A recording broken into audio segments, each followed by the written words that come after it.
আসামের BJP MLA Rupjyoti Kurmi ভাষণ দেওয়া ছেড়ে বিধানসভায় মারতে গিয়েছিল বিরোধী এমএলএকে। হুঁশিয়ারি দিয়ে আগুন হয়ে বলছিল, আমাকে যদি বাধা দাও তাহলে একদম শেষ করে দেব। কিন্তু বিধানসভা তো ওনার বাবার সম্পত্তি নয়। স্পিকার নুরুল মমিন আবার এই বিজেপি এমএলএর এত জঘন্য কারবারের পরেও সাসপেন্ড করলো না। নুরুল হুদা কংগ্রেসের এমএলএ ওই জন্য রাগ করে স্পিকারকে বাইরে গিয়ে পিটিয়েছে। কংগ্রেস এমএলএ ইউডিএফ এর এমএলএ যদি এই ধরনের কারবার করতো, স্পিকার সাথ সাসপেন্ড করে দিত, কিন্তু বিজেপি এমএলএকে করলো না, ওই জন্য রাগ উঠেছে।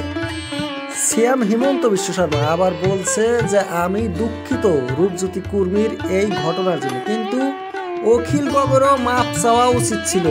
সিএম সাহেব বলছে এখানে অখিল গগৈরও দোষ রয়েছে, ঘটনার আগে পাশে যদি বিচার করা যায় তাহলে অখিল গগৈরও মাপ চাওয়া উচিত। অখিল গগৈ কি কাউকে মারতে গিয়েছিল? ভণ্ড কোথাকার।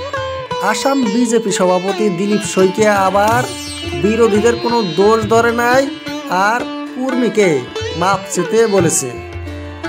সিএম সাহেব ডেপুটি স্পিকারকে আবার কেসও করতে বলেছে যে পুলিশ অ্যাকশন নেবে, আপনি কেস করেন।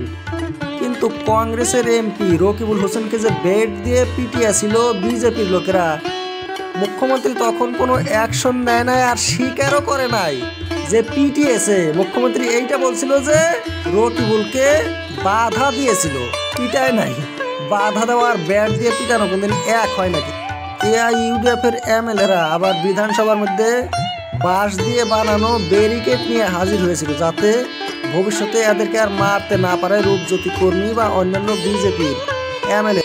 কে রূপজ্যোতি কুর্মীকে এমন পাওয়ার দিয়েছিল? কিভাবে একদম ঝটকা মেরে মারতে গিয়েছিল বিরোধী এমএলএকে?